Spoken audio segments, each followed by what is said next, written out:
बिस्मिल्लाहिर्रहमानिर्रहीम। अस्सलाम वालेकुम नाज़रीन, हमारी सीरियल प्रोग्राम व्यूज़ टाइम मां आहियां महताब अली नूर। अॼु कुझु अहम मामला आहिनि, ख़ासि तौर ते OIC जो जेको परॾेही सफ़ीरनि जो इजलास आहे परॾेही वज़ीरनि जो, उहो अॼु खां इस्लामाबाद में शुरू थी वियो आहे। इनखे वज़ीर आज़म इमरान ख़ान ख़िताबु कयो। ख़ासि तौर ते जेको बयानियो हिन वक़्त ताईं वज़ीर आज़म इमरान ख़ान जो रहियो आहे इस्लामोफोबिया जे हवाले सां, उन ते उन अहम ॻाल्हि ॿोल कई। वज़ीर आज़म इमरान ख़ान जो चवणो त इस्लामोफोबिया जो बयानियो जेको आहे इनखे अॻिते वधाइणो पवंदो ऐं उन सां गॾो गॾु इमरान ख़ान अफ़गानिस्तान जी जेका सूरत हाल आहे उन ते बि आलमी बिरादरी जो ध्यानु छिकायो आहे। इमरान ख़ान जो चवणो त अफ़गानिस्तान में इंसानी बहरान आहे ऐं 40 सालनि में अफ़गानिस्तान जहिड़ियूं जेके हालतूं आहिनि उहे कॾहिं बि पहिरियां पैदा न थियूं आहिनि। OIC इजलास खां अलावा सियासी जेका सूरत हाल आहे उन ते मौलाना फज़लुर रहमान PDM सरबराह अॼु मुतहिदा पाकिस्तान सां मुलाक़ात कई, जंहिंखां फ़ौरन पोइ वरी आसिफ़ अली ज़रदारी ऐं बिलावल भुट्टो ज़रदारी बि मुतहिदा पाकिस्तान जी क़यादत सां टेलीफोन ते राब्तो कयो आहे। गॾोगॾु ॿी जेका अहम अॻभराई अॼु थी आहे, ब्रॉडशीट जो जेको सरबराह आहे CEO कावे मूसा बि उन पारां जेके बि इल्ज़ाम लॻाया विया हुआ नवाज़ शरीफ़ ते उन ते उन्हनि उनजी तरदीद बि कई ऐं बाज़ाब्ता तौर ते माफ़ी बि वरिती आहे। इहो चयो आहे त नवाज़ शरीफ़ ऐं उनजे ख़ानदान ₹1 जी करप्शन बि न कई आहे। इन सॼी सूरत हाल ते ॻाल्हि ॿोल कंदासीं। अॼोके असांजे प्रोग्राम में जेके पैनलिस्ट आहिनि उन्हनि जो तारुफ़ अवां सां कराईंदो हलां। नसीर मेमन साहब असांखे जॉइन कयो आहे, अयूब शेख साहब असां सां गॾु आहिनि, इनाम भट्टी साहब ऐं डॉक्टर रफ़ीक चांडियो साहब असां सां गॾु आहिनि। नसीर मेमन साहब, थैंक यू सो मच। अवां खां शुरूआति कयूं पिया। OIC कॉन्फ्रेंस में इस्लामोफोबिया वारो बयानियो जेको आहे उहो वज़ीर आज़म उथारियो आहे।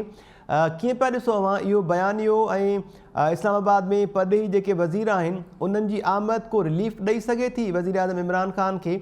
ऐं ॿियो, मुतहिदा पाकिस्तान सां जेका PDM सरबराह मौलाना फज़लुर रहमान मुलाक़ात कई ऐं खेनि ख़ातिरियूं करायूं आहिनि, इन ते कीअं पिया ॾिसो?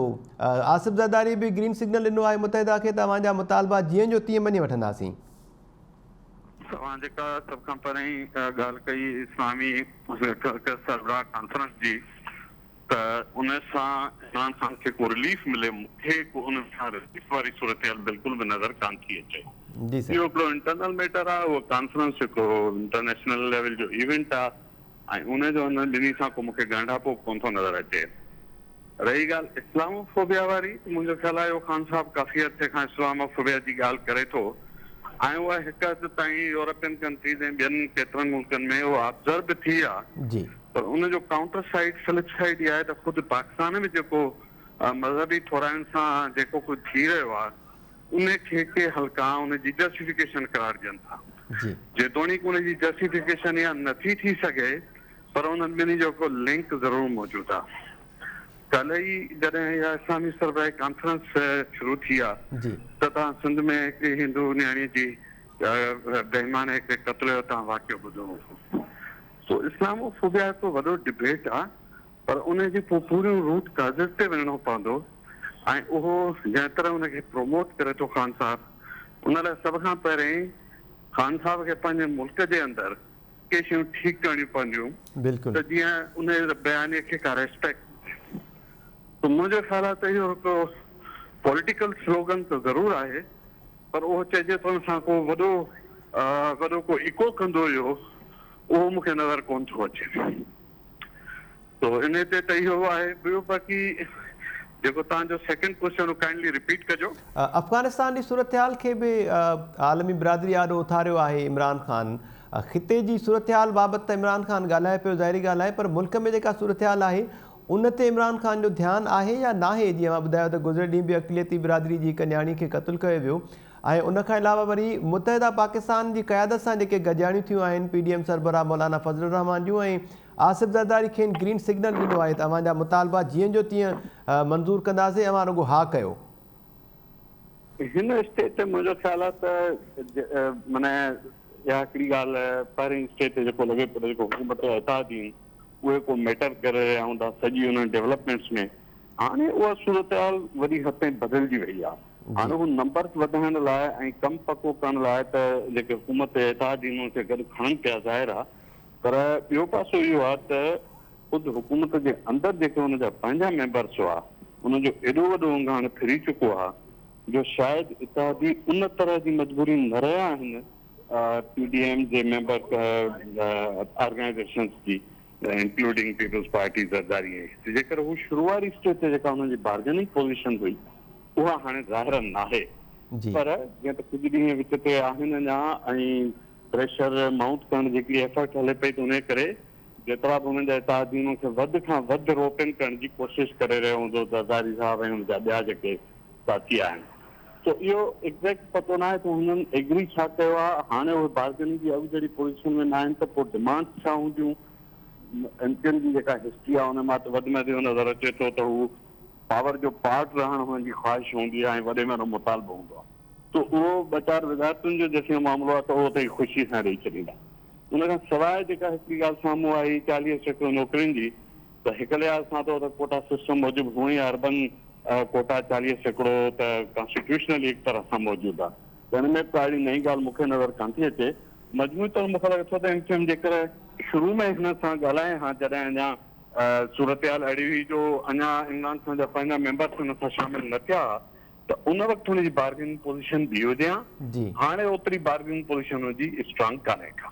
ठीकु आहे, बार्गेनिंग पोज़ीशन स्ट्रांग न आहे, पर अव्हांखे लॻे पियो त इतिहादी जेके आहिनि इमरान ख़ान जा उहे मुनहरिफ़ थी चुका आहिनि या पोज़ीशन सां गॾु आहिनि। हा, उहे त ॾिसो हुनजा पंहिंजा जेके मेंबर्स आहिनि उहे त हाणे एॾे वॾे अंग में फिरी चुका आहिनि जो जेको तव्हां हिकिड़े मेंबर साहिब जो इंटरव्यू ॿुधो हूंदो उहो त इवन 50+ जी ॻाल्हि थो करे। सो इहा ॻाल्हि क्लियर आहे त हुन वटि एतिरा हाणे मेंबर्स अची चुका आहिनि जी जो हुननि जो पंहिंजो काउंट जेको रिक्वायर्ड हो उन खां शायदि वधी चुका आहिनि। त इन जे करे सूरत हाल जेका इतादियुनि जी मूं चवंदुमि त पहिरें जेका हुननि जी बार्गेनिंग जी पोज़ीशन हुई उहा हाणे कान्हे। अलबत्ता ज़ाहिर आहे त हुननि खे इहे ॾिसो इहे रुॻो इतादी कोन्हनि, इहे वरी हिकिड़े ॿियनि सर्कल्स जे तरफ़ां लाथल खिलाड़ी बि आहिनि। सो हिन खे गॾु खणी हलणु ऐं उन्हनि खे कुझु न कुझु शेयर ॾियणु, उन खां सवाइ पावर पॉलिटिक्स ज़ाहिर हलंदी कान्हे। त उहा कुझु न कुझु त हुनखे ज़ाहिर आहे मिलंदो, पर जेका हू बार्गेनिंग पोज़ीशन सां जेका हू घुरनि ऐं हेॾां हीअ हाणे पंहिंजी मर्ज़ीअ सां ॾियनि, इहे ॿ डिफरेंट सिचुएशन्स आहिनि। ठीकु आहे, thank you so much sir. Naseer Memon साहब महिरबानी अव्हां कमेंट कयो। नाज़रीन, नसीर मेमन साहब जो चवणो त इस्लामोफोबिया वारो जेको बयानियो आहे वज़ीर आज़म इमरान ख़ान जो, ठीकु आहे, आलमी बिरादरी ॾाढो इहा ॻाल्हि करे पियो, पर मुल्क जी जेका सूरत हाल आहे ख़ासि तौर ते पाकिस्तान अंदरि अक़लियतुनि खे जेके मुश्किलातूं आहिनि, जेके तकलीफ़ूं आहिनि, इमरान ख़ान खे पंहिंजे मुल्क खां ई इस्लामोफोबिया जे हवाले सां का जामे हिकमत अमली ऐं किरदारु जेको आहे उनजी शुरूआति करणी पवंदी। अयूब शेख साहब, कीअं पिया ॾिसो अव्हां इस्लामोफोबिया जे हवाले सां वज़ीर आज़म इमरान ख़ान जो बयानियो? खेसि को रिलीफ मिली सघंदो? ऐं ॿी जेका डेवलपमेंट अॼु थी आहे, मुतहिदा पाकिस्तान सां गॾिजाणियूं थियूं आहिनि, मौलाना फज़लुर रहमान डायरेक्ट अची मिलियो आहे कराची में, ऐं आसिफ़ ज़रदारी ऐं बिलावल भुट्टो ज़रदारी टेलीफोन ते उन्हनि सां ॻाल्हि ॿोल कई आहे। OIC जो जेको वज़ीर ख़ारजा दुनिया जा ख़ासि करे मुस्लमान मुल्कनि जा उहे अॼु जेके गॾु थिया ऐं मुख़्तलिफ़ ॿियनि वेस्टर्न ऐं चाइनीज़ एम्बेसडर्स खे बि घुरायो वियो। मूं उहा तक़रीब ॾिठी पए, मूं ख़ान साहब जी तक़रीर बि ॿुधी। अॻे नंढे हूंदे हिकिड़ी उर्दू में चोपड़ी विराईंदा, मौत का मंज़र मरने के बाद क्या होगा। सो मूंखे त OIC ख़ुदि ख़ान साहब पंहिंजे कननि ते माइक हेडफोन बि न रखी जो हू कंहिंखे ॿुधे ऐं उनजा तर्जुमा ॿुधे, ऐं उनजो को बि इंट्रस्ट कोन हो। हू टोटल परेशान हाल कुर्सीअ में फाथो पियो हो ऐं मूं चयो त अलाह साईं अहिड़ी कंहिंसां बि न करे ऐं कंहिंसां बि ईअं न थिए। जीअं असां सिंधी में चवंदा आहियूं न, अलाह साईं अदालत ऐं इस्पताल खां बचाए, तीअं मुंहिंजे ख़्याल में त ही एतमाद ऐं अदम एतमाद जी जंहिं हुन में पइजी वियो आहे, उतां सभु फ़ैसिला थी विया आहिनि। हाणे मरने के बाद का मंज़र जेको आहे न, उन ते ई ॻाल्हियूं थियूं हलनि, हर शइ तइ थी वई आहे। ऐं ॿिए ॾींहुं जेके इतादी आहिनि, ही रुॻो OIC जो इंतज़ारु था कनि ऐं मसइलो ख़राबु न थिए। इन करे OIC जूं ॿ मानाऊं आहिनि। हिकिड़ी माना इमरान ख़ान साहब जी आहे, हुन मुस्लमान मुल्कनि जे वज़ीर ख़ारजा जो कुल्हो इस्तेमालु कंदे पंहिंजो पाण खे बचायो आहे, पर ग़लती कहिड़ी कई अथई? ग़लती हुनजी तक़रीर आहे सॼी। उन तक़रीर में हुन ॿुधायो आहे त पाकिस्तान हिकिड़ो उघाड़ो मुआशिरो आहे। पाकिस्तान जा जेके ॿार आहिनि उहे सभु ख़राबु थी विया आहिनि, उहे कमरनि में उघाड़ियूं फिल्मूं था ॾिसनि। असांजो हाल अहिवाल ख़राबु थी वियो आहे, असां नाकाम विया आहियूं फ़लस्तीन ऐं पंहिंजे कश्मीर खे मदद ॾियण में बचाइण में हाणे असां मेज़बानी वेठा था कयूं। ॿी मेज़बानी जेका डिप्लोमेसी असांखे इजाज़त ई नथी ॾिए।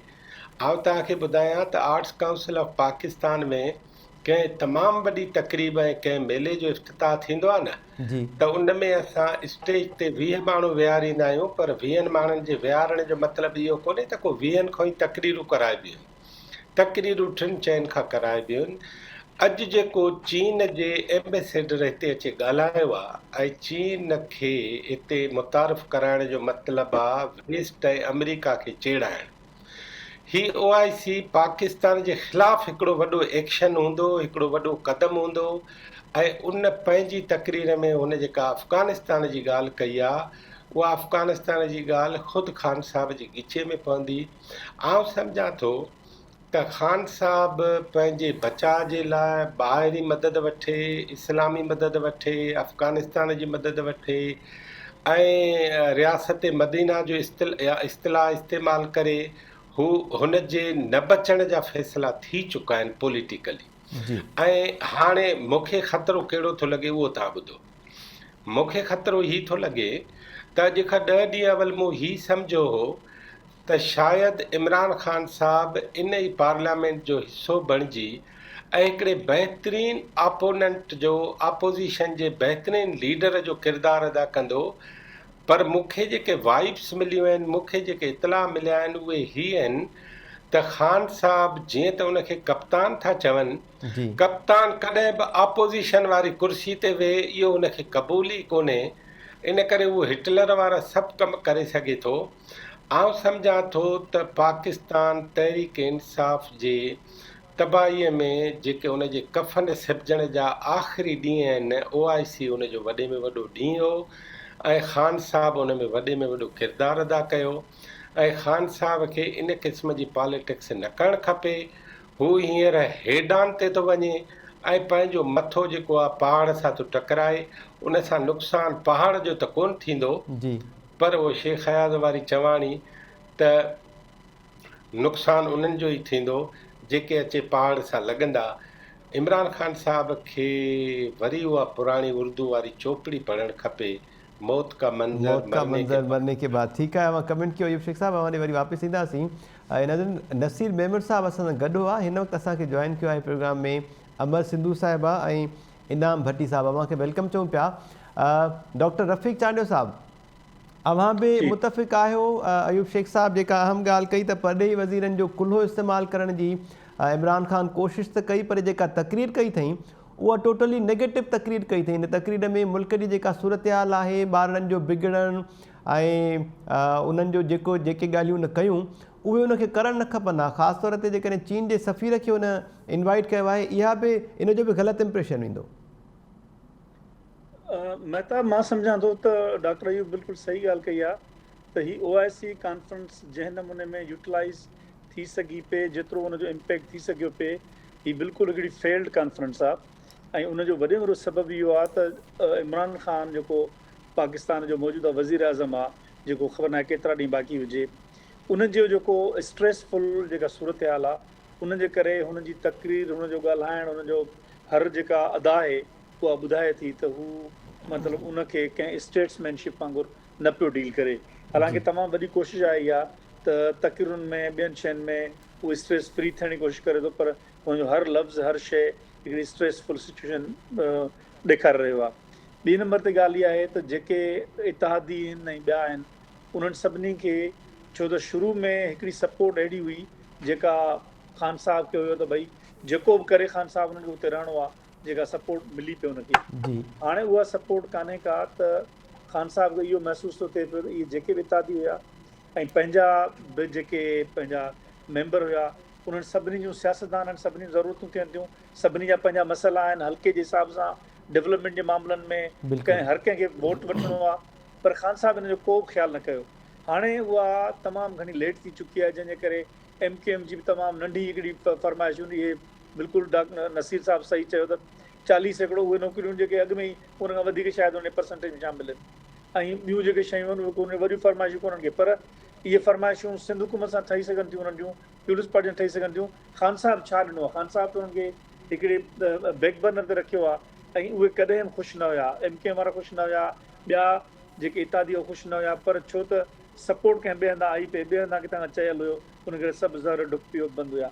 इन जे करे मां सम्झां थो त खानसा मां जान छॾाइण ते सभु माण्हू आहिनि राज़ी आहिनि ऐं हाणे इहा सूरत हाल सिर्फ़ु OIC जे करे सभु चुप आहिनि त जेको बि आहे त भई थी वञे, उन खां पोइ सूरत हाल थींदी। ऐं कोर्टूं मां सम्झां थो त जेकॾहिं मतिलबु आहे त सिधी रीति न त पाण सिधी तरह जेके फ़ैसिला ॾिनूं उहे सभु उहे ॾिनूं जेके मसइला पैदा करण जी कोशिशि कई वञे पई वोटिंग न करण जे हवाले सां, उनखे गैर क़ानूनी करार ॾींदा ऐं उनखां मना कंदा। ऐं उनजे करे मां सम्झां थो त हाणे जेको एम्पायर आहे उनजी आंगुर बाए त बाबा का गड़बड़ न थींदी, हू गो उमेदवार तव्हां सभई करो। हाणे इहे सभु पासा जेॾीमहिल ॾिसूं था उन्हनि सभिनी मां नज़र अचे थो त इमरान ख़ान वटि को बि पतो हाणे बचियो न आहे जंहिंखे हू करे। अहिड़ी सूरत हाल में स्टेट्समैनशिप मुज़ाहिरो इहो आहे त हू पाण रिज़ाइन करे, पर इमरान ख़ान मां इहा तवको रखणु ॾाढी मुश्किल ॻाल्हि आहे। ॾाढी सूरत हाल अहिड़ी आहे जो इन सूरत हाल हालांकि पंहिंजनि तकरीरनि में हू चवंदो रहियो आहे त भई मां अहिड़ी पार्लियामेंट में नथो वञणु चाहियां, मां जेको आहे सो हिनखे रिज़ाइन कंदुसि ऐं जेकॾहिं उहो थियणो थो। सो इन सूरत हाल में मां सम्झां थो त जेके ईंदड़ ॾींहं आहिनि उहे ॾाढा इम्पोर्टेंट आहिनि ऐं उन्हनि ॾींहंनि में इहो वाज़े थी वेंदो त कहिड़े क़िस्म जी हुकूमत ऐं कीअं। अॼु तव्हां ॾिठो त जेको कावे मुसी जेका वरिती आहे, माफ़ी वरिती आहे, इहो हिकिड़ो तमामु वॾो इवेंट आहे। जेके इन इवेंट खे ज़ाहिर त जेके आहिनि पंहिंजा PTI वारा स्टॉलवर्ड्स आहिनि उहे हुनखे कूड़ पैसनि ते करे अहिड़े क़िस्म कंदा, पर मां सम्झां थो त इहा सूरत हाल हिकिड़ी हक़ीक़तनि ते मबनी आहे त नैब जीअं जहिड़े नमूने में सभिनी शयुनि खे कयो आहे, उहे शयूं हाणे खुली रहियूं आहिनि ऐं उनखे खुलण खां केरु रोके नथो सघे। फैक्ट्स जेके आहिनि तव्हां कंहिं अरसे ताईं कंहिं तरीक़े सां दॿाए रखंदो, पर पोइ हिकिड़े लॉन्ग टर्म उहे शयूं सभु खुली वेंदियूं। अॼु को बि सीक्रेट कोन्हे दुनिया जो। अॼु KGB जा पेपर आउट थियल आहिनि, CIA जूं जेके गुमाशगिरियूं उहे आउट थियल आहिनि, जेके इवन सभु जेके चवंदा त केस साल न थियनि उहे बि साल थियल आहिनि, पर इहा बि ॻाल्हि सूरत हाल हिते। सो मां सम्झां थो त पाकिस्तान जी सूरत हाल जेका इमरान ख़ान जी हुकूमत ते तब्दील थियण वारी आहे, पर सुवाल अञा ॿियो आहे त उन खां पोइ छा थी रहियो आहे। असां सभिनी खे इन सूरत हाल ते वधीक गौर करणु खपे। उन खां पोइ छा आहे, उन खां पोइ जी ॿी भयानक सूरत हाल आहे त वरी इकोनॉमी खे ऐं समाजी तौर ते सियासी तौर ते पाकिस्तान खे पटड़ी ते लॻाइण ते जेके ज़ोर ऐं जतन लॻाइणा पवंदा, उहो हिकिड़ो वॾो केस आहे, वॾो हिकिड़ो मसइलो आहे। उनखे कीअं कबो इहो हिकिड़ो ॿियो मसइलो आहे। जी महताब। ठीकु आहे डॉक्टर साहिबु, वरी वापसि अवां ॾे अचूं था पिया। अहमद सिंधू साहिबा बि आहिनि, इनाम भट्टी साहिब बि आहिनि। इनाम साहिबु, अव्हांखे कीअं पियो लॻे OIC जो अॼु पहिरियों ॾींहुं आहे, कॉन्फ्रेंस शुरू थी आहे, सक्सेस आहे या जीअं डॉक्टर रफ़ीक साहिबु चयो, अयूब शेख साहिबु चयो त इहा हिकिड़ी नाकाम कॉन्फ्रेंस आहे ऐं इमरान ख़ान खे बजाए को फ़ाइदो पवण जेको रिलीफ मिलण जी नुक़सान ई थींदो इमरान ख़ान खे? पहिरीं त महताब जंहिं तरह सां हिन वक़्तु जेका इहा थी आहे OIC, त हुन में हिकिड़ो त वॾे खां वॾो सुवाल इहो ई मौजूदु आहे त जंहिं हुकूमत जा ॾींहं ॻणिजी चुका हुजनि ऐं उनजी हाणे सिर्फ़ु तॾा वेड़ जी देरि हुजे, उन जे दौरान इन क़िस्म जो इजलास हूअं ई बि को नतीजा खेज़ न थी सघंदो आहे, छाकाणि त आलमी बिरादरी जॾहिं उते गॾु थींदी आहे त उनखे बि इहो ई नज़र में ईंदो आहे त असां जंहिंजी मेज़बानी में वञूं था त उहो ख़ुदि मेज़बान उन घर में उन हंध ते केतिरा ॾींहं हूंदो ऐं उन जा कयल वाइदा या उन जूं खयल क़दम ऐं ॾिनल जेके सलाहूं हूंदियूं उहे केतिरियूं कारगर थी सघंदियूं। ऐं सम्झां थो उन हिसाब सां त ही हूअं ई वक़्त जे चॉइस जेका चूंड थी आहे उन हिसाब सां उहो इलाही फेल्यूअर थियो आहे। पर उन सां गॾोगॾु हिकिड़ी ॿी शइ जेका चाइना जे उन में शिरकत करणु ऐं उन खां ॻाल्हाइणु ऐं इमरान ख़ान जी जंहिं क़िस्म जी गुफ़्तगू आहे उहा बि ख़ुदि ईअं महसूसु थिए पियो त कंहिं बि ड्रिघे रस्ते जी सोच जे बजाए सिर्फ़ु ऐं सिर्फ़ु उन हिकिड़े टकराव खे सिधो वाज़े करे अची बीठो आहे जेको बार बार इहो हिते नज़र पिया आयो त पाकिस्तान जे अंदरि हिकिड़ियूं ॿ धाराऊं आहिनि जिन जो अंदरि पाण में टकराव शुरू थी वियो आहे। उन में हिकिड़ी आहे माज़ी जी जेका पावर अलाइनमेंट पाकिस्तान जे एस्टेब्लिशमेंट जी हुई उहा, ऐं ॿी जेका हींअर शिफ्ट ऑफ पावर जे नाले सां जंहिंखे सॼो पियो वियो टुवर्ड्स चाइना मूव जेको थियो पए, त हींअर त जहिड़ो उन हिसाब सां बि हिकिड़ो सिधो सौ वाज़े हुननि जहिड़ो पैगाम ॾेई छॾियो आहे त हीअ मौजूदा जेका हुकूमत आहे उहा उन धुर सां गॾु आहे जेका प्रो चाइना वञणु चाहे थी, ऐं जेकॾहिं प्रो चाइना वञणु चाहे थी त माना सॼी एंटी अमेरिका या घटि में घटि अमेरिका सां उहा जेका माज़ी जी अलाइनमेंट पाकिस्तान जी रही आहे उन तरफ़ हुननि जो को बि इरादो कोन्हे। ऐं ॿी शइ अहम जेका आहे उहा इहा आहे त इमरान ख़ान जे मौजूदा 2-3 ॾींहंनि खां जेके बि तकरीरूं न्यूट्रल हुजण वारे ते या अॼु जेको चाइना खे उते गॾु बीहारण ऐं जंहिं मुआशिरे जी इन पिक्चर जेका वेही करे उनखे ॿुधाई आहे त इहा जनरल हमीद गुल डॉक्टराइन ऐं उन खां पोइ बाक़ी जो हींअर जो जेको हिन जो माइंड सेट आहे उहा साॻी उनखे वाज़े करे थी पई। त आउं सम्झां थो इहे ख़ुदि शयूं आलमी पस मंज़र में बि ख़ुदि हिकिड़े पंहिंजे पाण खे कंहिं भित सां मथे टकराइण जे बराबरि कोठे सघिजे थो। इमरान खान जहिड़ो वाज़े तौर ते इहो अची सिधो थी बीठो आहे त आउं इन जे ख़िलाफ़ु आहियां ऐं हू पाण खे हाणे इहा ई साबित करण जी कोशिशि कंदो त आउं आलमी तौर ते अमेरिका ऐं उनजे पॉलिसियुनि ऐं उनजे ख़िलाफ़ु हुअण जे करे मूंसां इहो सभु कुझु थी रहियो आहे। हाणे उन जा अॻिते हली करे त ॿिया जेके असरात थींदा उहे अॻिते ॾिसबा, पर हींअर जेको मूंखे नज़र अचे पियो त हिन वक़्तु बि मामिलो आसानी सां ख़तमु थींदे न पर वधीक टकराव तरफ़ वेंदे नज़र अचे पियो। जी अॼु खां पोइ जी जेका सूरत-हाल हूंदी उहा कंहिं क़दुरु अञा वधीक टकराव में वेंदी ऐं मूंखे लॻे थो त बावजूदि किन धुरियुनि जे टियाकड़ी करण जे बे इमरान ख़ान अञा ताईं इन कंहिं ॻाल्हि ते अड़ियल आहे त हू वेंदे वेंदे कंहिं न कंहिं जे मथे में धक हणण जी कोशिशि कंदो ऐं ही जेका बेट हुनजे हथ में आहे उहा स्टम्प्स ते बॉल न लॻे उनजे बजाए बॉलिंग खे जेको आहे सो कीअं मैच खे हेॾे होॾे कजे उन में मूंखे लॻे थो त कंहिं ॿिए जे मथे में न वहाए कढे ऐं या जेकॾहिं ईअं बि थी सघे थो त पाण ई स्टम्प्स खे बेट हणी छॾे ऐं हींअर मामिलो इन तरफ़ ई वधंदे नज़र अचे थो। छाकाणि हुनखे अञा ताईं इहा शइ सम्झ में कोन थी अचे त सियासी तौर ते जॾहिं मामला ख़तमु थींदा आहिनि त उनखे कीअं वेड़बो आहे, उनखे कीअं जेको आहे सो ख़ुदा हाफ़िज़ चइबो आहे या उन्हनि खां कीअं पोइते जेको आहे सो वञी करे वरी उनजी पंहिंजी ईंदड़ वक़्त जी तयारी कबी आहे। पर हीअ आउं भयां थो त टकराव खे वधीक पसंदि करे थो ऐं उनखे नज़र इहो थो अचे त हीउ जेतिरो टकराव में वेंदो ओतिरो ई शायदि लॻे थो त फ्यूचर में को अवाम वटि पॉपुलर थींदो या उतां को वधीक उनखे मोट मिलंदी। जॾहिं त उनखे ख़बर बि आहे त पाकिस्तान जे अंदरि पॉपुलरिटी एॾी वॾी माना नथी रखे जेतिरी उन इस्टेब्लिशमेंट सां अलाइनमेंट ऐं वेझराइप जेका आहे उहा माना ऐं मक़सदु रखे थी। छाकाणि त खेसि मिलियल इक़्तिदार हुजे या संदसि मुख़ालिफ़ जेके आहिनि उन्हनि खे माज़ी में मिलियल इक़्तिदार या ईंदड़ वक़्त में मिलंदड़ इक़्तिदार जे पुठियां उहे ई बीठल हुजनि था जेके जॾहिं जंहिंसां वाइदो कनि था त उहे उन्हनि खे उन मसनद ताईं पहुचाइनि था।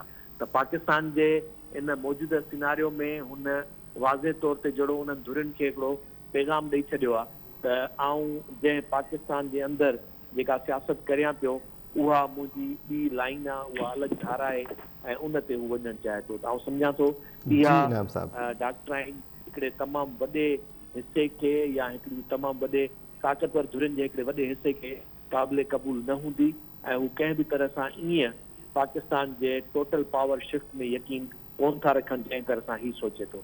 जी ठीकु आहे इनाम साहब। अख्तर मेंगल साहब जी अव्हांखे बि ईअं ई पियो लॻे त इमरान ख़ान जेको आहे उहो हिट विकेट थींदो। ॻाल्हि ॿोली जो सिलसिलो जारी रखंदासीं नाज़रीन, हिकु कमर्शियल ब्रेक खां पोइ वरी वापसि हाज़िर थियूं था। वेलकम बैक नाज़रीन। अमर सिंधु साहिबा, अव्हांखे कीअं पियो लॻे अॼो की OIC कॉन्फ्रेंस में जीअं अपोजिशन जमातूं चवनि थियूं त मुल्क में त सियासी तौर ते इमरान ख़ान अकेलाइप जो शिकार थी वियो आहे, पर पैनलिस्ट जो इहो चवणु आहे या राय आहे त इमरान ख़ान जहिड़ी रीति चाइना जे एम्बेसडर खे अॼु इनवाइट कयो ऐं दावत ॾिनी ख़िताब करण जी, इन सां अमेरिका ऐं यूरोप जेको आहे उहो बि इमरान ख़ान खां नाराज़ थी वेंदो ऐं इंटरनेशनली जेके इतिहादी रहिया आहिनि हिन वक़्त ताईं पाकिस्तान जा उहे बि परे थी वेंदा इमरान ख़ान खां। इमरान ख़ान OIC जी कॉन्फ्रेंस जी इब्तिदा खां अॻु में ई कुझु अहिड़ा जेके आहिनि सिफ़ारती सतह ते जेके ख़ासि तौर ते रूस जो दौरो हुयो या उनखां पोइ जेके हुन जा कुझु बयान ईंदा रहिया आहिनि जंहिंमां जेका साबित थिए थो त हू इन लाइन ते या इन क़िस्म जा कॉन्ट्रावर्शियल ख़ासि तौर ते रियासती सतह ते इन में जेका ॻाल्हि में तासुर क़ाइमु करण में कामयाब थी चुको आहे त हुन पंहिंजा रस्ता पुराणे सफ़ारतकारी जेके पैटर्न्स आहिनि उन खां अलॻि जेके आहिनि करे चुको आहे ऐं हू चाइना ब्लॉक सां जेका वधीक चाइना ब्लॉक ऐं गॾोगॾु जेको हाणोको जहिड़ो जेको सो यूक्रेन ऐं सोवियत यूनियन जो रहियो उन में पिणु जेका हुनजी हिकिड़ी वाज़े पोज़ीशन इमरान ख़ान जी पंहिंजी जेका उहा ज़रूरु जेका साम्हूं आई आहे। उहा हाणे रियासत जी उहा पोज़ीशन आहे या हिकिड़े प्राइम मिनिस्टर जी पोज़ीशन आहे, उनखे अञा जेका शयूं वाज़े थियण में इन करे टाइम लॻंदो त उन खां पोइ इमरान खान जेका असां दाख़िली तौर ते जेका सियासी अपोज़िशन आहे ऐं जेका पार्लियामेंट जे अंदरि अपोज़िशन आहे जींदे पंहिंजे पार्टी जे चूंडियल नुमाइंदनि खां जींदे इतिहादनि ताईं हू माण्हुनि जो चूंडियल नुमाइंदनि जो अपोज़िशन जो एतमाद विञाए वेठो आहे। उन समूरी अकेलाई में इमरान खान वटि सिर्फ़ु 2 रस्ता हुया त या त हू चुप करे हलियो वञे ऐं जी आम तौर ते थींदा आहिनि पाकिस्तान में इन क़िस्म जी कार्रवाई जेका असां खां नई कान्हे त टाइम या मुद्दो पूरो करण खां अॻु में वज़ीर आज़म खे घर मोकिलियो वञे, उहो बैतमादी रिथ जे वसीले हुजे, उहो के अदालती हुकुम जे वसीले हुजे या अञा बि जेका सभिनी का पोज़ीशन हुजे। पर हक़ीक़त इहा आहे त जेके बि वापसि विया आहिनि उन्हनि गोड़ शोर करण जे बजाए उहे वापसि हलिया विया आहिनि, छाकाणि त उन्हनि खे घटि में घटि इहा जेका असां रही आहे त हू ॿेहर जेके आहिनि हिन सेटअप जो हिसो बि थियणु चाहींदा ऐं हू सियासत लाइ हमेशह लाइ बेदख़ल नथा थियणु चाहिनि। तव्हां ॾिठो त नवाज़ शरीफ़ निकिरण जे टाइम बि इहो थियो हुयो, पर बाद में नवाज़ शरीफ़ हिकिड़ो सख़्तु शहबाज शरीफ़ जे वसीले वरी उहो नरम मौक़िफ़ में जेका असां तब्दील थियो, मफ़ाहमती मौक़िफ़ में तब्दील थियो। ख़ान साहब वटि अहिड़े क़िस्म जी का शइ नज़र नथी अचे त हू ख़ामोशी सां वञणु पसंदि कंदो, छाकाणि त हुनजो जेको जारहाना अंदाज़ जेको नज़र न रुगो जारहाना पर पुरतशद्दुद कार्रवाइयुनि लाइ आम माण्हू खां बींदे पंहिंजे सियासी कारकुन खे जहिड़े तरीक़े सां उकसाए रहियो आहे, जहिड़े तरीक़े सां पुरतशद्दुद सियासत ॾांहुं वठी वञी रहियो आहे, जहिड़े तरीक़े सां गालिम गलूच ॾांहुं वठी वञी रहियो आहे, अंदरूनी सतह ते उनजी हालत इहा आहे। बैरूनी सतह ते OIC जा पंहिंजा स्ट्रक्चरल जेका असां इश्यूज़ बि आहिनि, structural issues in the sense में त जेका इंटरनल जेका उन्हनि जी जेका OIC जी जेका पॉलिसी या जेका ईअं चइजे त जेको टकराव वारो हिक ॿिए सां टकराव वारो मामिलो आहे, मिसाल यमन जो मामिलो ठहे पियो, मिसाल जे तौर ते ईरान ऐं उन्हनि जो मामिलो ठहे थो पियो, फ़लस्तीन जे अंदरि जेको मामिलो ठहे थो पियो, उन में बैरूनी दुश्मन ॿाहिरियों दुश्मन आहे या न आहे।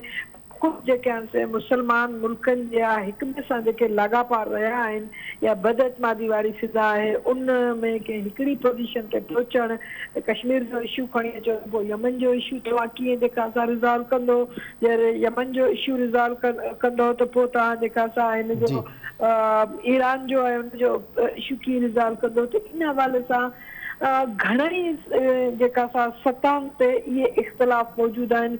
ॿिया जेकॾहिं ॾिसजनि त जेका असां ख़ासि तौर ते कश्मीर जे मामले में ॾिसो त मुख़्तलिफ़ उन्हनि जी जेका वेझड़ाइप आहे, जेका सऊदी जी ऐं जेका असां मिडल ईस्ट जे मुल्कनि जी, वरी जेकॾहिं ॾिसो त तव्हां जेका असां इसराइल सां उन्हनि जी जेका वेझड़ाइप आहे, ख़ासि तौर ते हाणे जेको UAE जे पारां उनजी आजियां करणु, उन जो हिसो थियणु, त मां ईअं सम्झां थी त हू पाण OIC वक़्तु दाख़िली इंतिशाब जो शिकार आहे। उहा कंहिं बि बिलासती सियासत जे अंदरि वञण लाइ तयार ई कोन्हे। जेका ख़ान साहब कोशिशि करे थो त ब्लॉक वारी जेका अपॉर्चुनिटी ज़ुल्फ़कार अली भुट्टो खे हासिल हुई, ही चाहे त घणो ई थो पियो, पर उनखे OIC जे अहिड़े क़िस्म जी का जेका असां बयानियो साम्हूं आणे जेका असां उनखे ताक़त तौर पेश कजे, पर हक़ीक़त इहा आहे त उहा उनजी हींअर पोज़ीशन ई कान्हे त उनखे ताक़त तौर पेश कजे। ठीकु आहे अहमद साहिबा, थैंक यू सो मच तव्हां कमेंट कयो।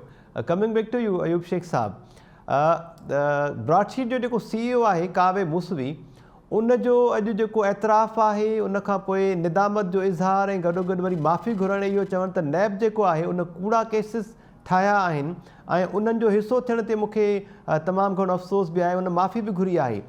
कहिड़ा असर सम्झो पिया मुल्क जी इन सूरत हाल ते पवंदा, ख़ासि तौर ते इमरान ख़ान जो बयानियूं जेको हिन वक़्तु ताईं उहो पंहिंजो पाण खे केश कराईंदो रहियो आहे नवाज़ शरीफ़ ख़िलाफ़ु करप्शन जे केसिस बाबति? मुंहिंजो ज़ाती ख़्यालु हीअ आहे त जेकॾहिं इमरान ख़ान साहब जे ख़िलाफ़ु सूरत हाल सकरात वारी न हुजे हा त कावी मूसवी इहो बयानु न ॾे हा। ठीकु आहे। ऐं हू हालतनि पटांदड़ी फ़ैसिला कनि था। हीअ शहज़ाद अकबर गॾु हुआ ऐं हाणे त फवाद चौधरी चयो आहे त मूसवी जेको आहे नेब खे घुरबल आहे। कल्ह इमरान ख़ान साहब जे लाइ इहो सचो सिक्को, अॼु उहो खोटो सिक्को थी पियो आहे। ॿई पासा इन नमूने ई ॾिसणु खपनि त जेकॾहिं इंसाफ़ ऐं इल्ज़ाम खे हालतनि तहत ई ॾिसणो आहे, पोइ त अॼु वॾी में वॾी फतेह आहे। शहबाज़ शरीफ़ साहिबु हुन ते प्रेस कॉन्फ्रेंस बि करे छॾी, अलाह जा लख शुक्र बजा आंदई। ऐं हिकु पैसे हिकु टके जी बि करप्शन जेका आहे उहा शरीफ़ फैमिली ते न आई। इहा ॻाल्हि त वॾी आहे।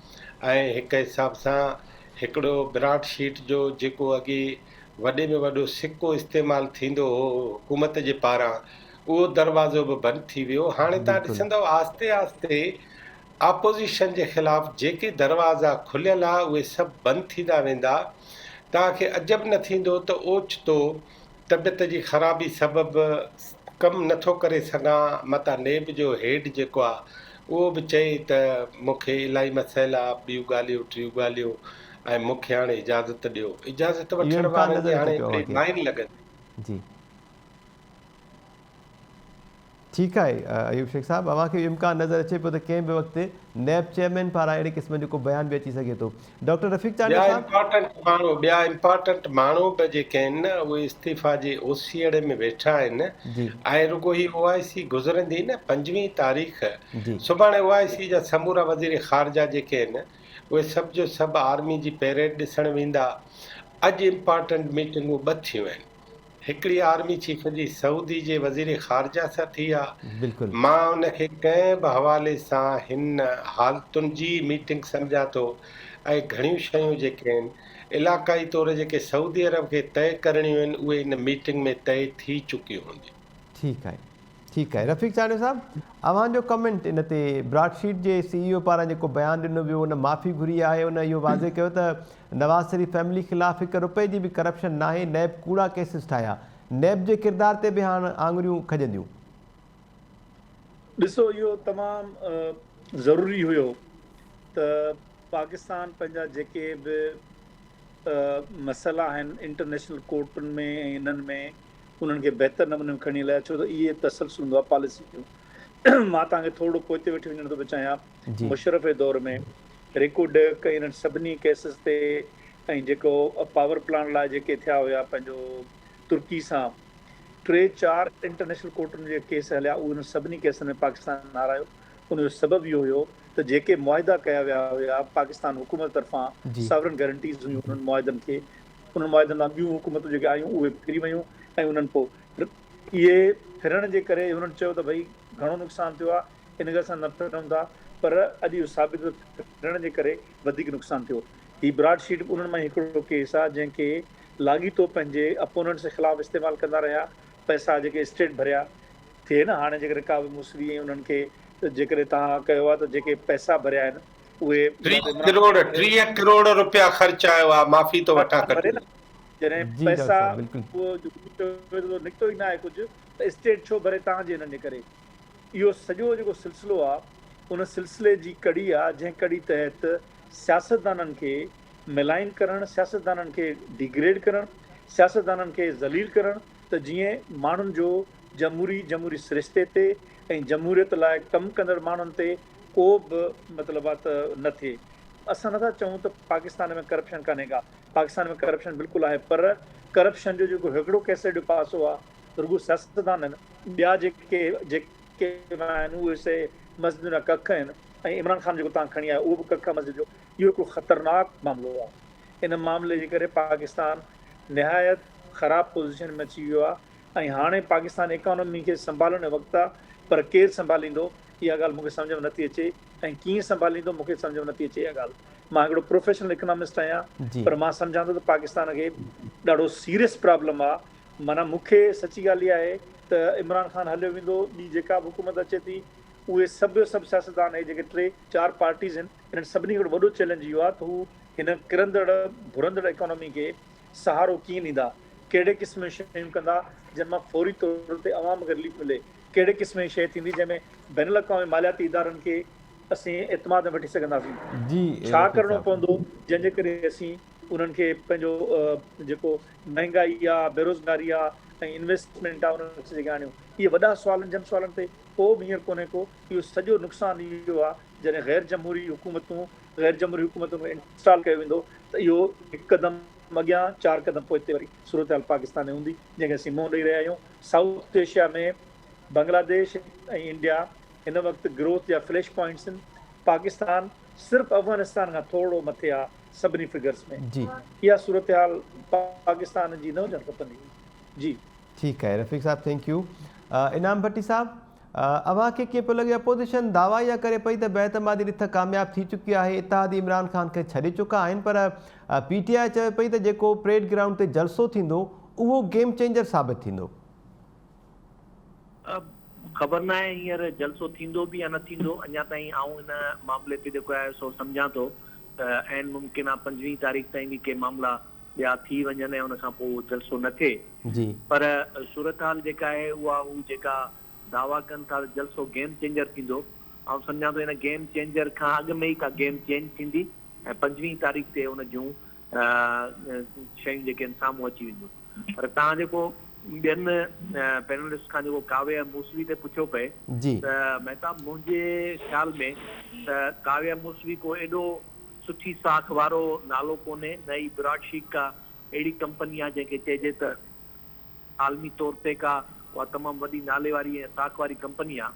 मुशरफ जे दौर में उन कंपनी खां जेको कमु वरितो वियो पए या वठणु चाहियो पिए उन्हनि, उहो अॻिते हली करे उन खां पोइ ख़बर पई त छा मामला आहिनि, कीअं पैसा ऑफर कई वई उनखे, ऐं हींअर बि जेको कुझु हू माफ़ी वठे थो या छा, उन में इहो को यकीन सां नथो चई सघिजे त हू 100% जेको चए थो त सफ़ा क्लीन चिट जेका ॾिए थो त उनजो ज़रे बराबरि बि कंहिंमें का शइ जेको आहे सो शामिलु कोन्हे।